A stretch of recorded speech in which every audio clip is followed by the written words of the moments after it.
പ്രിയപ്പെട്ട പ്രേക്ഷകർക്കും ഇന്നത്തെ സന്ദേശത്തിലേക്ക് സ്നേഹപൂർവ്വം സ്വാഗതം. ലോകം ക്രിസ്മസ് ആഘോഷത്തിൻ്റെ ലഹരിയിലാണ്. ലോകമെങ്ങും ആഘോഷിക്കാൻ വേണ്ടി വെമ്പി നിൽക്കുന്ന മനുഷ്യരുള്ള കാലമാണ്. എന്ത് കാര്യം കിട്ടാലും അത് ആഘോഷിക്കാൻ ഇഷ്ടപ്പെടുന്ന മനുഷ്യരാണ് നമുക്ക് ചുറ്റുമുള്ളത്. ക്രിസ്മസും ആഘോഷത്തിനുള്ള ഒരു കാരണമാണ്. യഥാർത്ഥത്തിൽ നമ്മുടെ ജീവിതത്തിൻ്റെ ആഘോഷം യേശുക്രിസ്തുവിലായിത്തീരണം. എന്നാൽ ലോകത്ത് ഇന്ന് ആഘോഷങ്ങൾ, പ്രത്യേകിച്ച് ക്രിസ്മസിൻ്റെ പേരിലുള്ള ആഘോഷങ്ങൾ, ക്രിസ്തുവുമായിട്ട് യാതൊരു ബന്ധവും ഇല്ലാത്തതായിരിക്കുന്നു. മദ്യപിക്കാനും കൂട്ടുകൂടാനും ഒരു പക്ഷേ അവധി ആഘോഷിക്കാനും ഒക്കെ മാത്രമാണ് ക്രിസ്മസ് ഉപയോഗപ്പെടുത്തുന്നത്. എന്നാൽ യഥാർത്ഥത്തിൽ ക്രിസ്മസ് എന്താണ് നമുക്ക് നൽകുന്നത്? ക്രിസ്മസ് എന്ത് ആഘോഷത്തിലേക്കാണ് നമ്മുടെ വിരൽ ചൂണ്ടുന്നത്? ഒന്നാമതായി ഒരു വാഗ്ദത്ത നിവൃത്തിയാണ് ക്രിസ്മസ്. ലോകത്തിൽ ദൈവം യാതൊരു കുഴപ്പവും കൂടാതെ എല്ലാം നന്മയായി, ഒരു തെറ്റും ഒരു കുറവുമില്ലാതെ ലോകത്തെ സൃഷ്ടിച്ചു. എന്നാൽ മനുഷ്യൻ പാപത്തിന് അധീനരായി.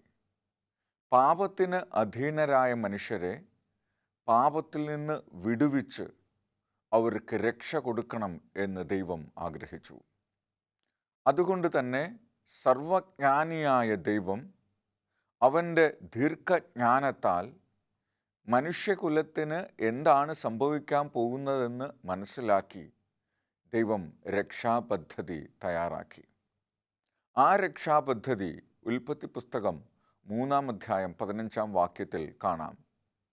അത് യഥാർത്ഥത്തിൽ കർത്താവായ യേശുക്രിസ്തു വന്ന് അവൻ്റെ ജീവൻ പകരം കൊടുത്ത് പാപികളായ മനുഷ്യനെ രക്ഷയിലേക്ക്, അല്ലെങ്കിൽ സ്വർഗത്തിൻ്റെ അതേ മഹിമയിലേക്ക് കൊണ്ടുപോകും എന്നുള്ള വാഗ്ദത്തമാണ്. ആ വാഗ്ദത്തം കർത്താവായ യേശുക്രിസ്തുവിലൂടെയാണ് നിറവേറ്റപ്പെടേണ്ടത്. യെശയ്യാ പ്രവാചനം 9-ാം അധ്യായം 6 മുതൽ 7 വരെയുള്ള വാക്യങ്ങളിൽ ഈ വാഗ്ദത്തം എങ്ങനെയാണ് നമ്മുടെ ഇടയിലേക്ക് വരുന്നത് എന്ന് വിവരിക്കുന്നുണ്ട്. നമുക്ക് വായിക്കാം.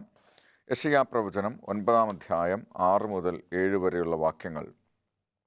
നമുക്ക് ഒരു ശിശു ജനിച്ചിരിക്കുന്നു, നമുക്ക് ഒരു മകൻ നൽകപ്പെട്ടിരിക്കുന്നു. ആധിപത്യം അവൻ്റെ തോളിൽ ഇരിക്കും. അവന് അത്ഭുത മന്ത്രി, വീരനാം ദൈവം, നിത്യപിതാവ്, സമാധാന പ്രഭു എന്ന് പേർ വിളിക്കപ്പെടും. നമുക്ക് ഒരു ശിശു ജനിച്ചിരിക്കുന്നു, നമുക്ക് ഒരു മകനെ നൽകപ്പെട്ടിരിക്കുന്നു. കാലസമ്പൂർണതയിൽ ദൈവത്തോടു കൂടിയായിരുന്ന വചനം കൃപയും സത്യവും നിറഞ്ഞവനായി നമ്മുടെ ഇടയിലേക്ക് കന്യാമറിയത്തിലൂടെ ഈ ഭൂമിയിലേക്ക് വരികയാണ്. അവൻ ഒരു സാധാരണ ശിശു അല്ല. അവൻ ദൈവത്തിൻ്റെ ആത്മാവിനാൽ പ്രേരിതനാക്കപ്പെട്ടവനാണ്. അവൻ അത്ഭുത മന്ത്രിയാണ്, വീരനാം ദൈവമാണ്, നിത്യപിതാവാണ്, സമാധാനത്തിൻ്റെ പ്രഭുവാണ്, സമാധാനത്തിൻ്റെ ഉറവിടമാണ്. അവൻ ഭൂമിയിലേക്ക് വരുന്നത് ഇപ്രകാരമാണ്. കർത്താവായ യേശുക്രിസ്തു നിത്യ സമാധാനവും മനുഷ്യന് കരുണയും മഹാദയയും ദീർഘക്ഷമയും നൽകി അവനെ പാപത്തിൽ നിന്ന് വിമോചിപ്പിച്ച് ദൈവത്തിൻ്റെ സ്നേഹത്തിലേക്ക് കൂട്ടിക്കൊണ്ടുപോകാൻ ദൈവം എന്താണ്, ദൈവം ആരാണ്, ദൈവം എങ്ങനെ പ്രവർത്തിക്കുന്നു എന്ന് മനുഷ്യന് കാണിച്ചു കൊടുക്കാൻ വേണ്ടിയിട്ടാണ് യേശുക്രിസ്തു ഈ ഭൂമിയിലേക്ക് വന്നത്. കർത്താവായ യേശുക്രിസ്തുവിൻ്റെ ഈ വരവിനെയാണ് ക്രിസ്മസ് ആയിട്ട് ലോകം ആഘോഷിക്കുന്നത്. എന്നാൽ കർത്താവായ യേശുക്രിസ്തുവിൻ്റെ ഈ പശ്ചാത്തലത്തിലുള്ള ആഘോഷം ഇന്ന് വേറെ പല അർത്ഥതലത്തിലേക്ക് മാറിയിരിക്കുകയാണ്. എന്നാൽ നാം ക്രിസ്മസിനെ കാണേണ്ടത് എങ്ങനെയാണ്? എല്ലാ മനുഷ്യരും ഇന്ന് പ്രതിസന്ധിയിലാണ്. എല്ലാ മനുഷ്യരും പ്രശ്നങ്ങളിലാണ്. എല്ലാ മനുഷ്യരും കുഴപ്പങ്ങൾ നേരിട്ടുകൊണ്ടിരിക്കുകയാണ്. കാരണം എല്ലാ മനുഷ്യരും തെറ്റു ചെയ്യുന്നുണ്ട്. കുറവുകളുണ്ട്, പരിമിതികളുണ്ട്, പ്രശ്നങ്ങളുണ്ട്, പ്രതിസന്ധികളുണ്ട്. പക്ഷേ മനുഷ്യൻ്റെ പ്രശ്നങ്ങളിൽ നിന്ന് പുറത്തു വരാൻ അവന് കഴിയുന്നില്ല. ഒരു പക്ഷേ മനുഷ്യൻ ചെയ്തു പോയ തെറ്റിൻ്റെ പാപബോധത്തിൽ നിന്ന്, കുറ്റബോധത്തിൽ നിന്ന് മനുഷ്യന് പുറത്തു വരാൻ പറ്റുന്നില്ല. അപ്പോൾ എല്ലാ മനുഷ്യരും വിചാരിക്കും, ആരാണ് എൻ്റെ പ്രശ്നങ്ങൾക്കൊരു പരിഹാരം തരിക? ആരാണ് എന്നെ ഒന്ന് മനസ്സിലാക്കുക? ആരാണ് എനിക്കൊപ്പം നിൽക്കുക? ആരാണ് എന്നെ സഹായിക്കുക? ആരോടാണ് എൻ്റെ മനസ്സ് തുറക്കാൻ കഴിയുക? ആരാണ് എന്നെ കരുതാനുള്ളത് എന്ന് ചിന്തിക്കും. ഒപ്പം എല്ലാ മനുഷ്യരും മോക്ഷം കിട്ടാൻ, രക്ഷ കിട്ടാൻ അവരവർ ചെയ്ത തെറ്റിൻ്റെ കുറ്റബോധത്തെ എവിടേക്ക് ഇറക്കി വയ്ക്കുമെന്ന് അവർക്കറിയില്ല. അതുകൊണ്ട് മനുഷ്യൻ എന്തു ചെയ്യും? ഒരു പക്ഷേ കുറേ കഠിനാധ്വാനം ചെയ്താൽ, കുറേ തീർത്ഥാടനം നടത്തിയാൽ, ഒരു പക്ഷേ ശരീരത്തെ ദണ്ണിപ്പിച്ചാൽ ഞങ്ങൾക്ക് ആശ്വാസം കിട്ടും, സമാധാനം കിട്ടും, സന്തോഷം കിട്ടും എന്ന് വിചാരിച്ച് ഇതൊക്കെ ചെയ്യുകയാണ്.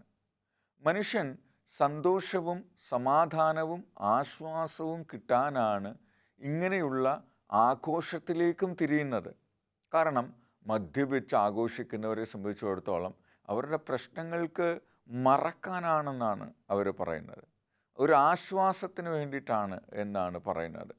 എന്നാൽ യഥാർത്ഥത്തിൽ കർത്താവായ യേശുക്രിസ്തുവാണ് സമാധാനം, യേശുക്രിസ്തുവാണ് ശാന്തി, യേശുക്രിസ്തുവാണ് ലോകത്തിന് സമാധാനം നൽകുന്നത്.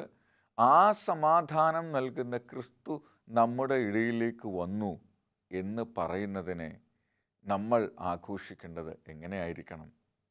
ഒരു പക്ഷേ ഈ ഒരു പ്രത്യേക കാലാവസ്ഥയിൽ, സാഹചര്യത്തിൽ ക്രിസ്മസ് നമുക്ക് നല്ല ഓർമ്മകളാണ് തരുന്നത്. നല്ല തണുപ്പുള്ള കാലം, അവധിക്കാലം, കുടുംബമെല്ലാം ഫ്രീ ആയിട്ടിരിക്കുന്നു, തണുപ്പുള്ള സമയത്ത് രാത്രി തീ കായുന്നു, എല്ലാവരും ഒന്നിച്ച് ഭക്ഷണം തയ്യാറാക്കുന്നു, ഭക്ഷണം കഴിക്കുന്നു. അതിനേക്കാൾ അപ്പുറത്തേക്ക് ക്രിസ്മസിൻ്റെ ഒരു ആഘോഷത്തെ നമ്മൾ നയിക്കേണ്ടതായിട്ടുണ്ട്. ലോകത്ത് സമാധാനമില്ലാത്ത മനുഷ്യർക്ക്, അല്ലെങ്കിൽ ദൈവത്തെ അറിയാത്ത മനുഷ്യരോട് യേശുവിനെക്കുറിച്ച് പറയാനുള്ള ഏറ്റവും നല്ല സമയമായി ഇതിനെ കാണണം. നമുക്ക് അപരിചിതരായ മനുഷ്യരുടെ അടുത്ത് പോലും ഇന്ന് ക്രിസ്മസ് ആണ്, ക്രിസ്മസിൻ്റെ സന്ദേശം പറയാനാണ് നമ്മൾ വന്നിരിക്കുന്നത് എന്ന് ആളുകളോട് പറയാൻ എളുപ്പമാണ്. ആളുകൾ അത് കേൾക്കാൻ തയ്യാറാകും.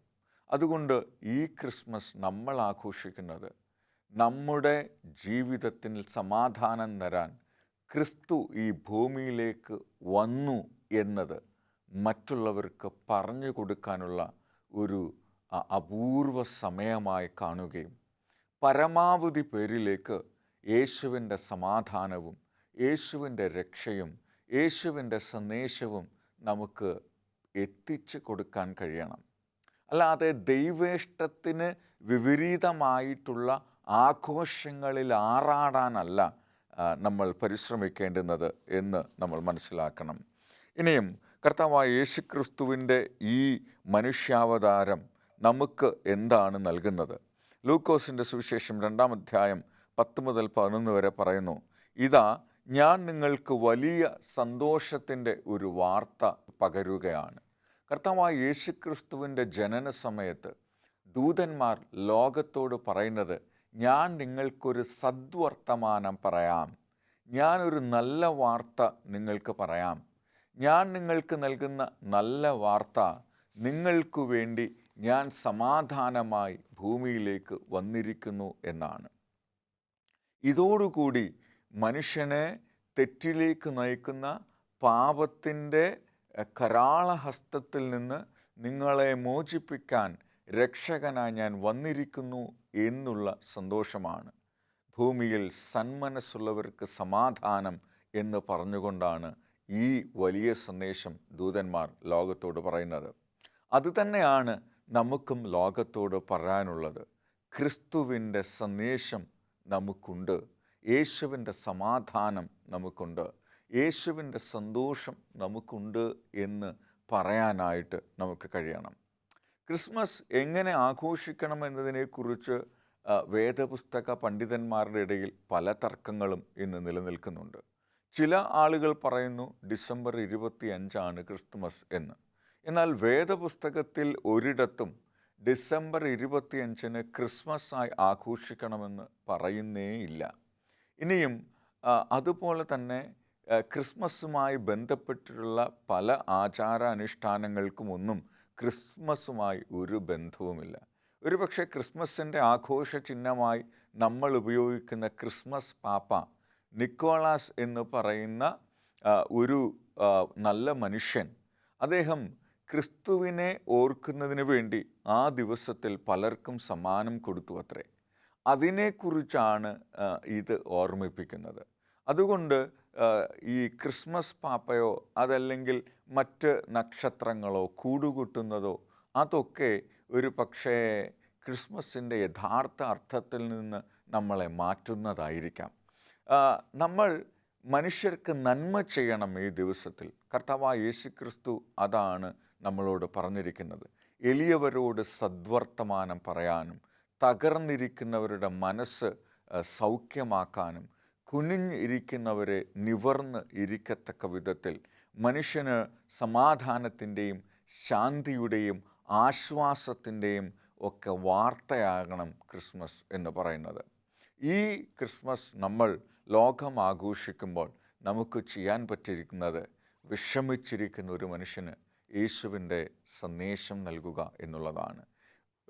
വിഷമിച്ചിരിക്കുന്ന ഒരു മനുഷ്യന് നമുക്ക് ഒപ്പം നിൽക്കുക എന്നുള്ളതാണ്.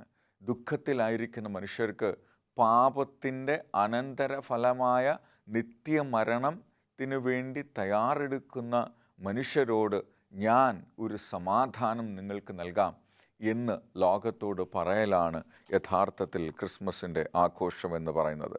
റോമർക്കെഴുതിയ ലേഖനം 5-8 എന്നാൽ നാം പാപികളായിരിക്കെ തന്നെ നമ്മോടുള്ള സ്നേഹം കാൽവരി ക്രൂശിൽ കർത്താവായ യേശുക്രിസ്തു പ്രദർശിപ്പിച്ചു എന്ന് പറയുകയാണ്.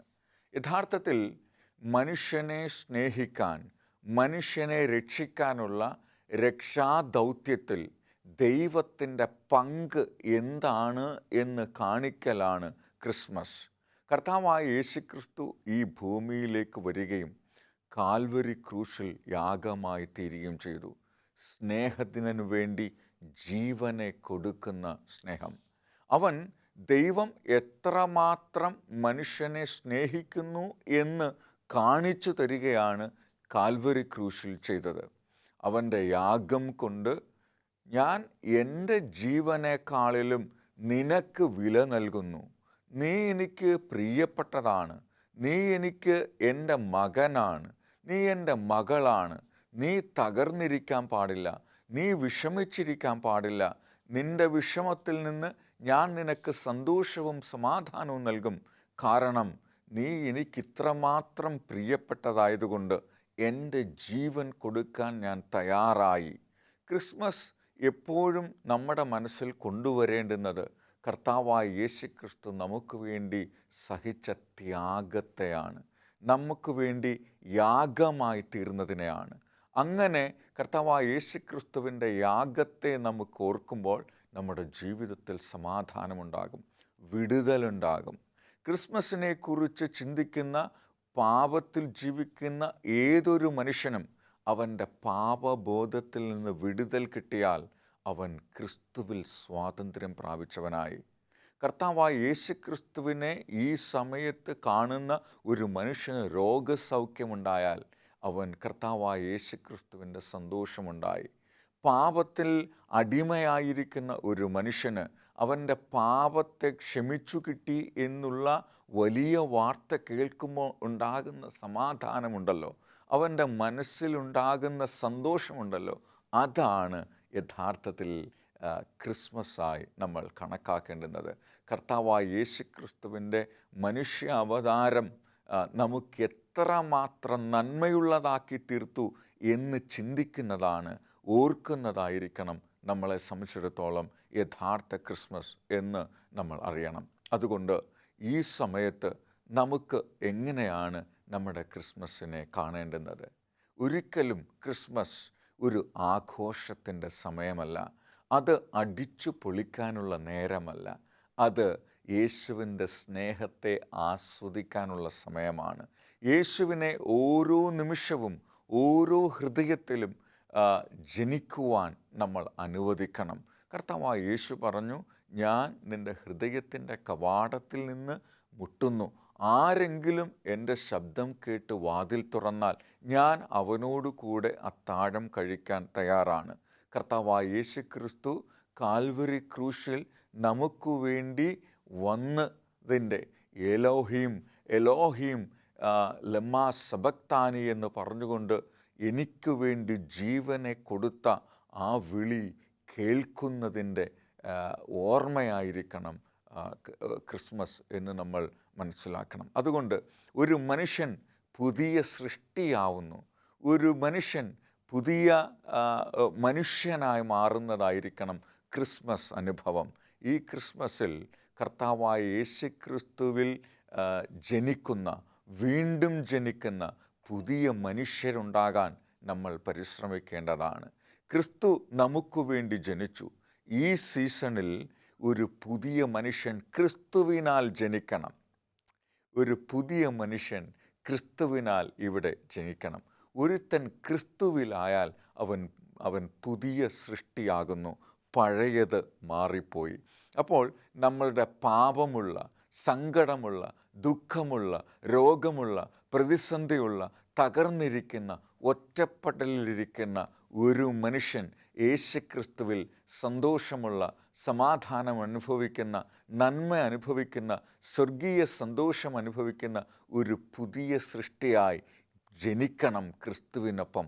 അപ്പോൾ നമ്മുടെ ക്രിസ്മസിന് വളരെയധികം അർത്ഥമുണ്ടാകും, അത് സാർത്ഥകമായി തീരും എന്ന് യേശുക്രിസ്തു നമ്മളെ ഓർമ്മിപ്പിക്കുകയാണ്.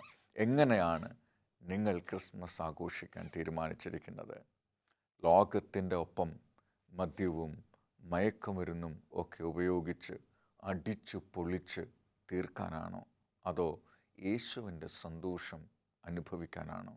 അതോ യേശുവിൻ്റെ സന്തോഷം വേറൊരാൾക്ക് കൂടി പകർന്നു കൊടുക്കാനാണോ?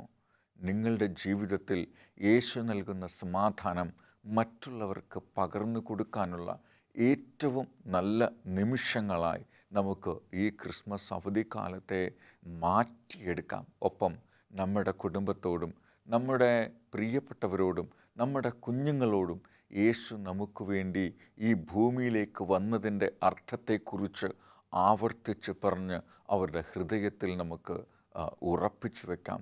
യേശു നിങ്ങളെ സ്നേഹിക്കുന്നു. യേശുവിന് നിങ്ങളെ ആവശ്യമുണ്ട്. നിങ്ങളാരും ആകസ്മികമായി ഈ ഭൂമിയിലേക്ക് വന്നതല്ല.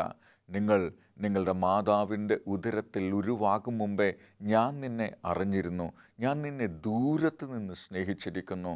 കാൽവരി ക്രൂശിലെ എൻ്റെ മരണം, ഭൂമിയിലേക്ക് ഞാൻ കന്യകാമറിയുടെ മകനായി കാലസമ്പൂർണതയിൽ ബത്ലഹേമിലേക്ക് വന്നത് നിന്നെ സ്നേഹിക്കാനാണ്, നിന്നെ രക്ഷിക്കാനാണ്, നിന്നെ കരുതാനാണ്, നിന്നെ പാപത്തിൻ്റെ ശമ്പളത്തിൽ നിന്ന് ഉള്ള നിത്യ മരണത്തിൽ നിന്ന് വീണ്ടെടുക്കാനാണ് എന്ന് ഓർക്കുവാനും ആവർത്തിച്ചുറപ്പിക്കാനും അത് മറ്റുള്ളവരുടെ ജീവിതത്തിലേക്ക് പകർന്നു കൊടുക്കുവാൻ ഒരു സ്നേഹദൂതനായി നമുക്ക് മാറാമോ? ഒരു സ്നേഹദൂതനായി നമുക്ക് പരിണമിക്കാമോ? ഒരു സ്നേഹദൂതനായി, ഒരു ആശ്വാസത്തിൻ്റെ കരവുമായി നമുക്ക് മറ്റു മനുഷ്യരിലേക്ക് യേശുവിൻ്റെ സ്നേഹത്തെയും കൊണ്ട് നമുക്ക് പോകാൻ കഴിയുമോ? അതാണ് ഓരോ ദിവസത്തെയും ഓരോ നിമിഷത്തെയും ഈ അവധിക്കാലത്തെ നമ്മുടെ ജീവിതത്തെ നമ്മൾ ഫോക്കസ് ചെയ്യേണ്ടത്.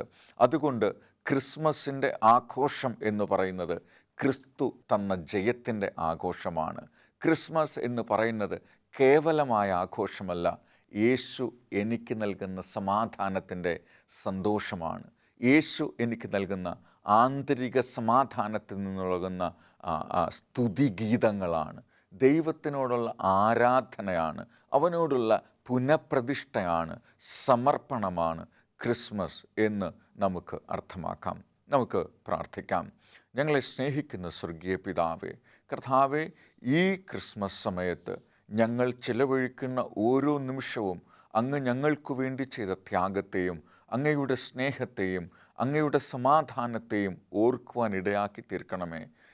പാപത്തിൻ്റെ അന്ധകാരത്തിലായിരിക്കുന്ന ഒരു മനുഷ്യനോടെങ്കിലും സ്വർഗീയമായ ആശ്വാസത്തിൻ്റെ സന്തോഷം പകർന്നു കൊടുക്കുവാൻ നീ ഞങ്ങളെ സഹായിക്കണമേ. അതിനുള്ള വഴികളും കർത്താവെ ആശയവും നീ ഞങ്ങൾക്ക് നൽകിത്തരണമേ. നീ ഞങ്ങളുടെ ഹൃദയത്തിൽ വന്നു വാഴണമേ. അങ്ങയിൽ വീണ്ടും ജനിക്കുവാൻ നീ ഞങ്ങളെ സഹായിക്കണമേ. ഞങ്ങളുടെ പ്രാർത്ഥന കേട്ടതുകൊണ്ട് അങ്ങയെ സ്തുതിക്കുന്നു. ആമേൻ. ക്രിസ്മസ് ആഘോഷിക്കുന്ന എല്ലാ പ്രിയപ്പെട്ടവർക്കും ക്രിസ്മസ് ആശംസിക്കുന്നു. ഒരു പക്ഷേ ക്രിസ്മസിൻ്റെ സ്നേഹ സന്ദേശം പകരുവാനായിട്ട് മനസ്സിൽ തീരുമാനമെടുത്ത എല്ലാ വ്യക്തികൾക്കൊപ്പം ദൈവത്തിൻ്റെ സ്നേഹ സാന്നിധ്യം ഇപ്പോഴും എപ്പോഴും ഉണ്ടായിരിക്കുമാറാകട്ടെ എന്ന് ആശംസിക്കുന്നു. ദൈവം നമ്മളെ ഓരോരുത്തരെയും അവിടെയായി കാത്ത് പരിപാലിക്കട്ടെ. എല്ലാ പ്രിയപ്പെട്ടവർക്കും മനോഹരമായ ഒരു പുതിയ വർഷത്തിനായി കാത്തിരിക്കാം. നമ്മുടെ ജീവിതത്തെ രൂപാന്തരപ്പെടുത്തുകയും നമ്മുടെ ജീവിതത്തിൻ്റെ സമാധാനമാകുന്ന യേശു എന്ന നങ്കൂരത്തിൽ മനോഹരമായിട്ടുള്ള നന്മയുള്ള ഒരു ജീവിതമുണ്ടാകട്ടെ എന്ന് ഈ സമയം ആശംസിക്കുകയും പ്രാർത്ഥിക്കുകയും ചെയ്യുന്നു. ദൈവം നമ്മളെ ഓരോരുത്തരെയും അവിടെയായി കാത്തുപരിപാലിക്കട്ടെ. ആമേൻ.